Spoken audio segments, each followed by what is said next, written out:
KKR. ये एक ऐसा नाम है, जब हम केकेआर सुनते हैं तो एक ही बात जहन में आती है कि केकेआर है बिल्कुल ही तैयार।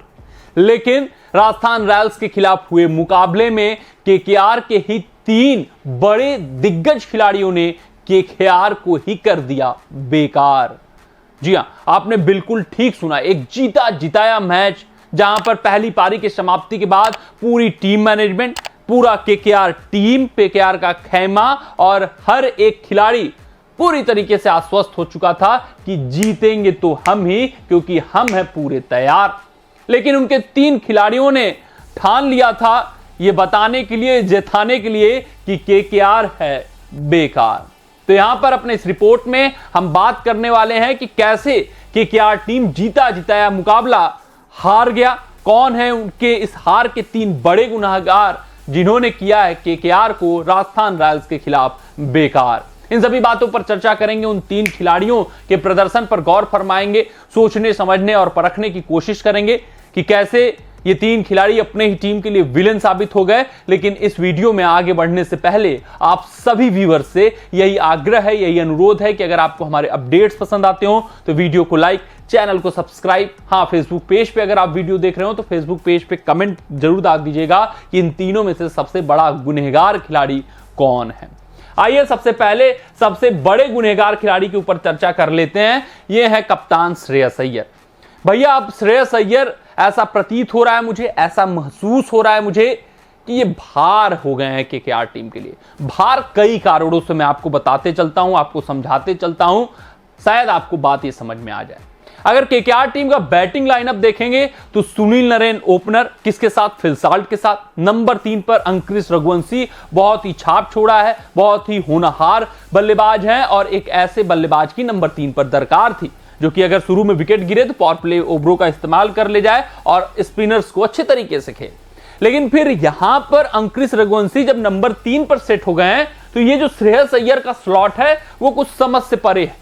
नंबर 4 पर इनकी बल्लेबाजी आती है, फॉर्म इनके साथ है नहीं और जो मोमेंटम बनाया रहता है, चाहे वो नरेन बनाकर गए हो, चाहे फिल साल्ट बनाकर गए हो, चाहे अंक्रिश रघुवंशी अपनी ताबड़तोड़ पारी के कारण बनाकर गए हो, श्रेयस अय्यर अपने कारण अपने आप को चलाने के लिए सेल्फिश पारी खेलते हैं, T20 क्रिकेट के विपरीत क्रिकेट खेलते हैं। उसके कारण मिडिल ओवर्स में जो मोमेंटम रहता है वो थोड़ा सा शिफ्ट होकर विपक्षी टीम के पास चला जाता है और वहां पर कुछ और विकेट केकेआर इनके कारण फेंकती है।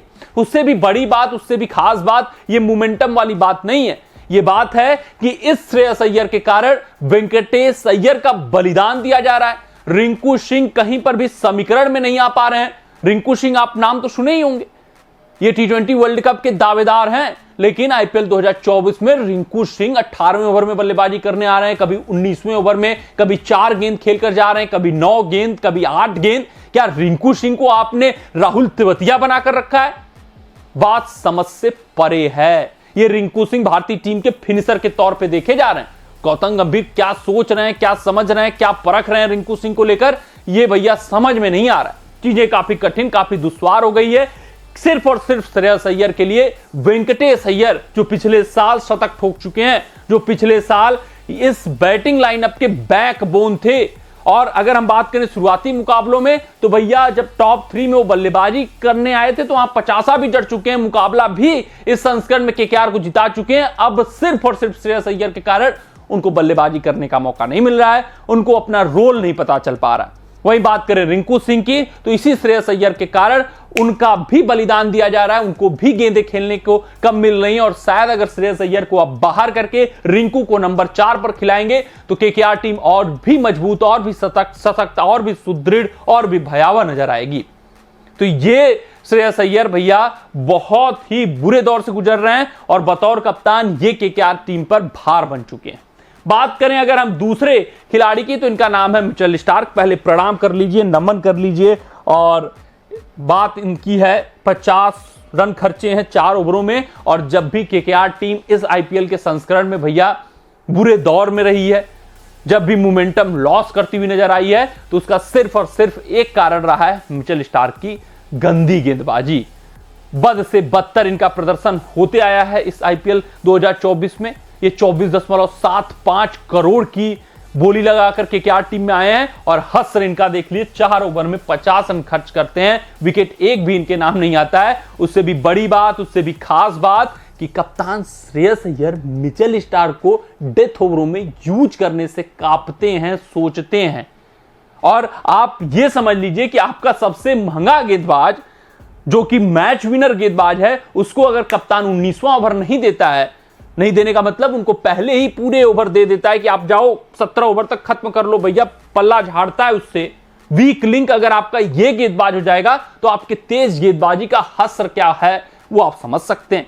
आप अनकैप्ड युवा खिलाड़ियों के ऊपर भरोसा जता रहे हैं, हर्षित राणा के ऊपर, वैभव अरोड़ा के ऊपर, और इनकी क्या गलतियां हैं। आप अगर हर्षित राणा को 19वां ओवर थमाओगे जॉस बटलर के सामने तो 19 रन कूटेगा ही। राणा के पास अनुभव थोड़ी नहीं है, एक मुकाबला जिता ले गया, चलिए क्लासेस से बच गए, गेंद ऊंची उठ गई, अलग बात है, लेकिन बटलर छोड़ेगा नहीं। वो 20 ओवर खेलता हुआ आ रहा है, उसके पास अपार अनुभव है, ऐसे कई परिस्थितियों में जिता कर गया। और एक अनकैप्ड खिलाड़ी बटलर के सामने क्या चीज है। तो वहां पर मिचेल स्टार्क को जो जिम्मेदारी लेनी चाहिए उस जिम्मेदारी से हटते हुए दिख रहे हैं। वीक लिंक बन गए केकेआर टीम के लिए, और ये हर्षित राणा हो, चाहे वैभव अरोड़ा हो, चाहे चेतन सकारिया हो, वो किसी दिन भी आड़े हाथ लिए जाएंगे जब भी कोई एक बड़ा दिग्गज खिलाड़ी क्रीज पर टिक जाएगा। ये केकेआर का पेस अटैक इनके लिए घातक साबित हो सकता है और आगे आने वाले मुकाबलों में इनके जी का जंजाल बन सकता है। टीमें इनके खिलाफ रणनीति बनाएंगी, खासकर टीमें जान जाएंगी कि अगर स्टार्क के ऊपर हमने दबाव बना दिया, स्टार्क को कूट दिया, स्टार्क का जो बैट फॉर्म है उसका फायदा उठा लिया, तो फिर हर्षित राणा, वैभव अरोड़ा या किसी भी अन्य तेज गेंदबाज में दमखम नहीं है। तो ये चीजें कॉज ऑफ कंसर्न है। वहीं बात करें तीसरे गुनहगार खिलाड़ी की, तो बहुत हम इनको नहीं कोसेंगे, लेकिन भैया 3 ओवर में 45 रन खर्च किया है तो कोसने वाली बात ही है। 15 रन लुटाते हुए नजर आ रहे हैं और इनकी भी बहुत गलती नहीं है। इस पिच पर सुनील नरेन की बॉल फंस रही थी, वरुण चक्रवर्ती कारगर साबित हो रहे थे, तो एकाएक आप सुयश शर्मा को समीकरण से हटा देते हैं।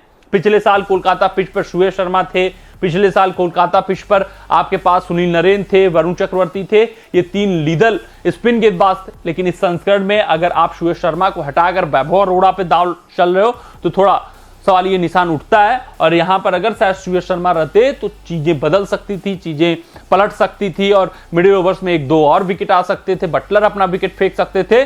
तो अब थोड़ा सा केकेआर के थिंक टैंक को सोचना होगा, समझना होगा कि ये जो वैभव अरोड़ा हैं उनको खिलाया जाए या ना खिलाया जाए, उनके जगह कहीं सुयश शर्मा बेहतर ऑप्शन न साबित हो। तो ये जो 3 गुनहगार खिलाड़ी हैं भैया, इनके कारण लुटिया डूबती हुई नजर आ रही है केकेआर टीम की। इन्होंने केकेआर को जिताया हुआ मुकाबला हराया है और ये जताया है, ये बताया है केकेआर नहीं है तैयार, केकेआर है बेकार। तो मिलते हैं अगले रिपोर्ट में, तब तक आप अपना ध्यान दें, सुरक्षित रहें, स्वस्थ रहें, मस्त रहें। जय हिंद, जय भारत। अगर ये वीडियो आपको पसंद आया हो तो इसे लाइक और शेयर करें और क्रिकेट से जुड़ी अन्य जानकारियों के लिए हमारे चैनल को सब्सक्राइब करना ना भूलें।